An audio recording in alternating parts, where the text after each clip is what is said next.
Hello students, welcome to digital learning.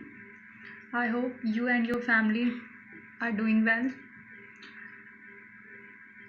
Students, we were studying about force and Newton's laws of motion. In this chapter, we discussed about force, that is push or pull is called force, and then we talked about types of force, that is balanced force and unbalanced force. If resultant force is 0, then it is called balanced force, and if resultant force is not 0, then it is called unbalanced force. Then we discussed Newton's laws of motion. In first law, we discussed that if an object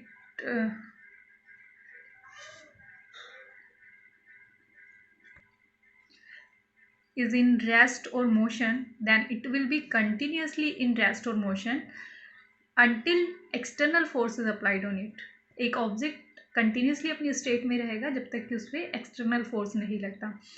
after that we discussed Newton second law, according to which the rate of change of momentum is directly proportional to the force.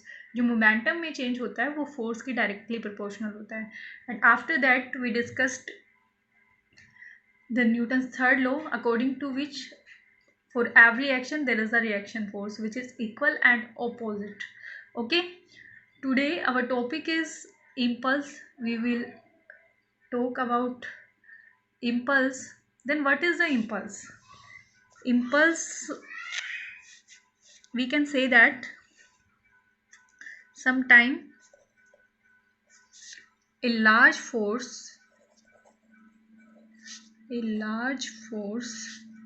acts for a short interval of time and produce finite change in momentum.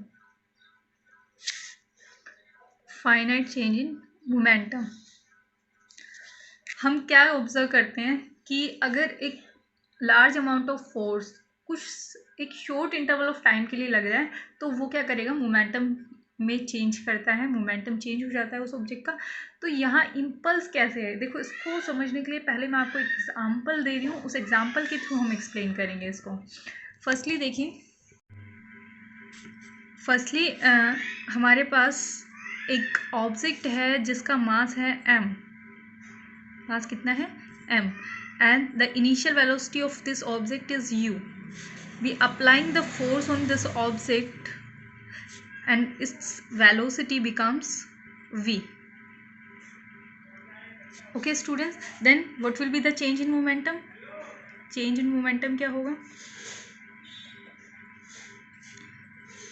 Final momentum को p से represent करते हैं, तो final momentum minus initial momentum. Final momentum क्या था, mass into final velocity v, mass into initial velocity u.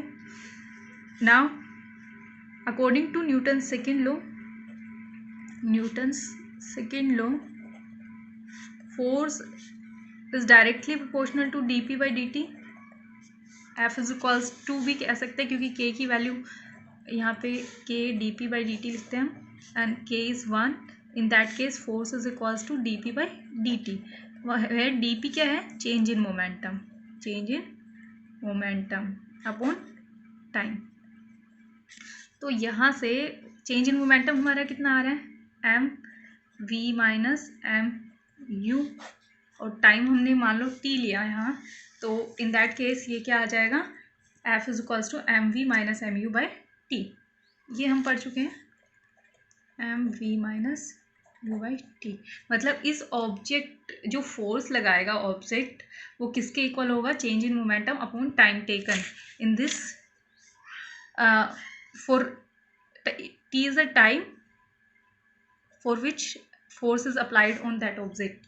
ठीक है, अब देखिए, मतलब अगर हमारे पास कोई ऑब्जेक्ट है उसके लिए हमें फोर्स कैलकुलेट करना है, तो हम क्या करते हैं, उस ऑब्जेक्ट का मोमेंटम जितना टाइम चेंज हो रहा है अपॉन जितना टाइम वो फोर्स अप्लाई किया हमने उनका रेशियो ले लेते हैं और वहाँ से हम फोर्स कैलकुलेट कर सकते हैं। ठीक है, नॉर्मली जनरली हम यही करते हैं किसी केस में, जैसे कोई बस है, बस रेस्ट से स्टार्ट हुई और उस पर फोर्स अप्लाई किया हमने 10 मिनट के लिए मान लो, और उसके बाद उसकी वेलोसिटी हो गई 50 मीटर पर सेकेंड, तो वैल्यूज़ हम पुट करेंगे, टाइम की वैल्यू 10 मिनट, तो वहाँ से हमारे पास एक प्रॉपर वैल्यू आ जाएगी फोर्स की, जो हम यहाँ लिख सकते हैं। अब देखिए बेटा, कुछ एक्सेप्शन केस होते हैं। जैसे हम बात करें, आप क्रिकेट खेलते हो। अब क्रिकेट जब हम खेल रहे हैं तो हमारे पास एक बैट है और यहाँ से बॉल थ्रो की जा रही है।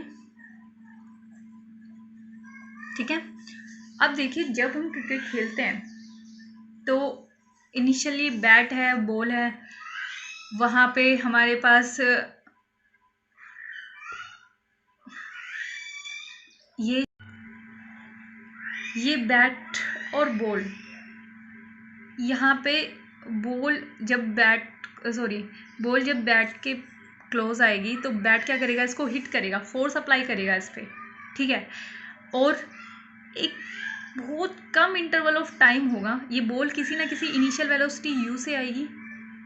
ठीक है, बॉल इनिशियल वेलोसिटी u से आ रही है और उसके बाद इस बैट से हिट होके बैट क्या करेगा, इस बॉल पे फोर्स अप्लाई करेगा, बैट क्या करेगा, फोर्स अप्लाई करेगा, अप्लाइड द फोर्स।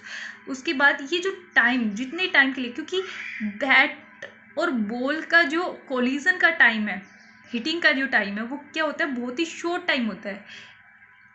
कुछ मोमेंट्स में ही वो क्या हो जाती है, हिट करके और रिबाउंड हो जाती है, और रिबाउंड होके उसकी वेलोसिटी क्या हो जाती है, v। बॉल आपने थ्रो की, बॉल को फेंका, बॉल, और जब बॉल आ रही थी इनिशियल वेलोसिटी u से, उसके बाद बैट ने उस पर फोर्स अप्लाई किया f, और वो जो बैट है और बॉल है उनकी हिटिंग का टाइम, फोर्स अप्लाई करने का टाइम, वो क्या था, बहुत ही शॉर्ट था। 1 सेकेंड से भी कम टाइम में वो क्या करती है, हिट करके और वापस चली जाती है, रिबाउंड हो जाती है वेलोसिटी v से। ठीक है बेटा, इसका मतलब ये बॉल का मास है मान लो m। अब यहाँ से बॉल का हमें क्या क्या गिवन है, बॉल की इनिशियल वेलोसिटी गिवन है, we know the initial velocity, we know the final velocity of ball, and we know about the mass of ball. तो we can calculate change in momentum, क्योंकि change in momentum में हमें क्या चाहिए, ये हमारा change in momentum है, तो उसमें क्या चाहिए, एम वी माइनस यू, यही चीज़ें चाहिए, तीनों चीज़ हमारे पास है। इसका मतलब हम चेंज इन मोमेंटम कैलकुलेट कर सकते हैं। ठीक है बेटा, अब देखिए, क्या आप इस केस में आपने कोई बॉल थ्रो की, उसकी इनिशियल वेलोसिटी आप कैलकुलेट कर सकते हो, उसकी फाइनल वेलोसिटी आप कैलकुलेट कर सकते हो, बट जब बॉल इस बैट के साथ हिट करेगी, हिटिंग का जो टाइम है, क्या वो टाइम इंटरवल आप कैलकुलेट कर सकते हो? वो बहुत शॉर्ट इंटरवल ऑफ टाइम होता है, जिसे कैलकुलेट करना थोड़ा कॉम्प्लेक्स होता है, टिपिकल होता है। ठीक है, मतलब यहाँ पे जो टाइम है वो क्या है, very very short interval of time. अब यहाँ से देखिए, f जो है इन्वर्सली प्रोपोर्शनल है टाइम के, मतलब अगर टाइम बहुत ही शॉर्ट है तो फोर्स क्या लगेगा, वेरी लार्ज फोर्स लगेगा। फोर्स कैसा होगा, बहुत ही लार्ज होगा। फोर्स कैसा होगा, लार्ज। अब देखिए, 2 क्वांटिटी हैं आपके पास, एक चीज बहुत ही ज़्यादा लार्ज है और एक बहुत ही ज़्यादा क्या है, शॉर्ट है, तो उनके कैलकुलेशन में आपको प्रॉब्लम आएगी, आप उसको सिंपली तो कैलकुलेट कर नहीं सकते। ठीक है, इसका मतलब कि हम कोई इजी वे देखेंगे कि वो इजीली हम कैलकुलेट कर सकें उन चीज़ों को। समझ में आ रहा है? अब जैसे ये बैट और बॉल था, यहाँ पे हम इस केस में अगर हम फोर्स देखना चाहें कि उस पर कितना फोर्स लगा, तो हम इजीली इसको कैलकुलेट नहीं कर सकते, क्योंकि ये फोर्स बहुत ही लार्ज होता है और टाइम जो होता है वो बहुत ही शॉर्ट होता है। तो इसलिए हम क्या करते हैं, यहाँ पे अगर हम इस फोर्स जो बहुत ही लार्ज क्वांटिटी है और टाइम जो बहुत ही शॉर्ट क्वांटिटी है, इन दोनों का प्रोडक्ट ले लें, अगर एक बहुत ही लार्ज क्वांटिटी एक बहुत ही स्मॉलर, दोनों को कंबाइन कर दे तो मीडियम आ जाएगा ना आपके पास। तो एक फोर्स है जो बहुत ही लार्ज है, टाइम है बहुत ही शॉर्ट है, अगर इन दोनों का प्रोडक्ट ले लें तो हमारे पास एक मीडियम क्वांटिटी आएगी जिसे हम इजीली कैलकुलेट कर सकते हैं। वो क्या होगी? Impulse. That is called impulse. मतलब कि ऐसे केसेस में जहाँ पे टाइम इंटरवल बहुत ही शॉर्ट होता है, फोर्स बहुत ही लार्ज होता है, इन केसेस में हम क्या करते हैं, हम फोर्स और टाइम कैलकुलेट करने की बजाय किसको प्रेफरेंस देते हैं? इम्पल्स कैलकुलेट करते हैं। क्या कैलकुलेट करते हैं बेटा?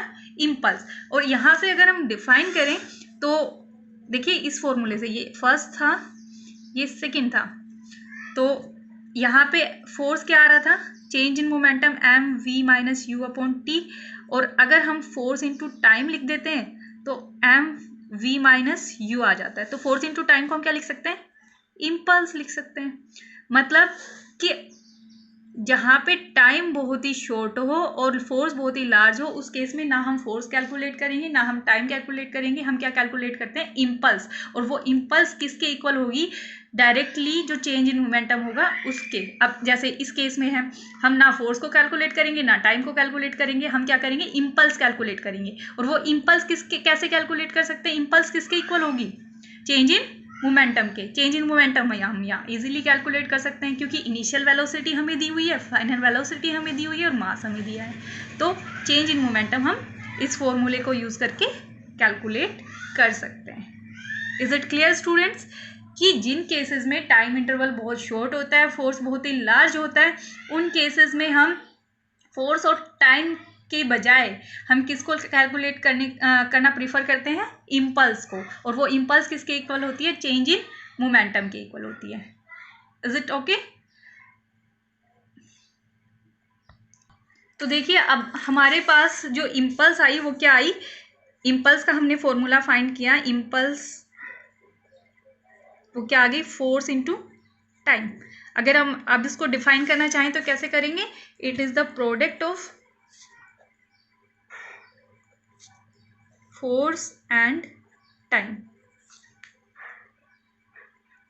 for which force acts, for which force acts।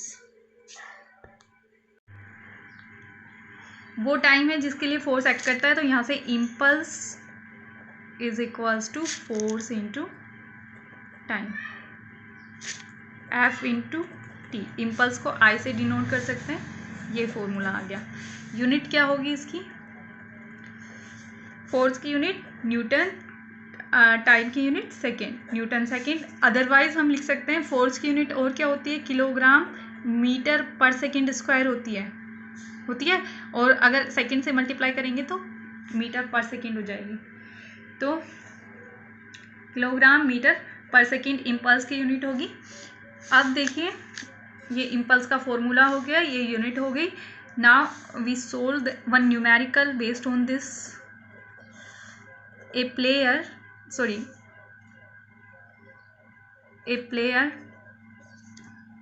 caught,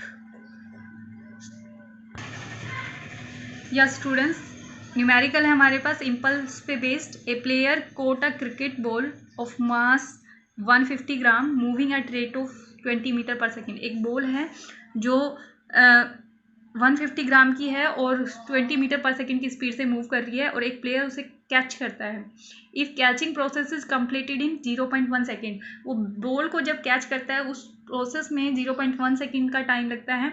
हमें फोर्स निकालना है कि कितना फोर्स उस पर फोर्स एक्सर्ट करेगी बॉल उस पर। तो देखिए इसको कैसे करेंगे। Firstly we know that impulse is equals to force into time is equals to change in momentum। अब हमें गिवन क्या क्या है वो हम लिख लेते हैं। सबसे पहले हमें दिया है मास ऑफ बॉल, कितना दिया है? 150 ग्राम। इसको किलोग्राम में कन्वर्ट कर लेते हैं। 150 अपॉन 1000 दैट इज 0.15 किलोग्राम। उसके बाद हमें इनिशियल वेलोसिटी दी हुई है बॉल की। इनिशियल वेलोसिटी कितनी दी हुई है? 20 meter per second. Final velocity बेटा कैच करने के बाद बॉल आपके हैंड में आ जाती है, रेस्ट में रहती है, इसलिए उसकी फाइनल वेलोसिटी कितनी आ गई, 0। टाइम कितना लिया इसने, 0.1 सेकेंड। फोर्स हमें कैलकुलेट करना है। तो यहाँ से इम्पल्स क्या होती है, फोर्स इंटू टाइम, और force into time is equals to change in momentum M V minus U लिख सकते हैं। तो फोर्स क्या हो जाएगा, M V minus U by T. Put कर देंगे value 0.15, initial velocity sorry final velocity 0, initial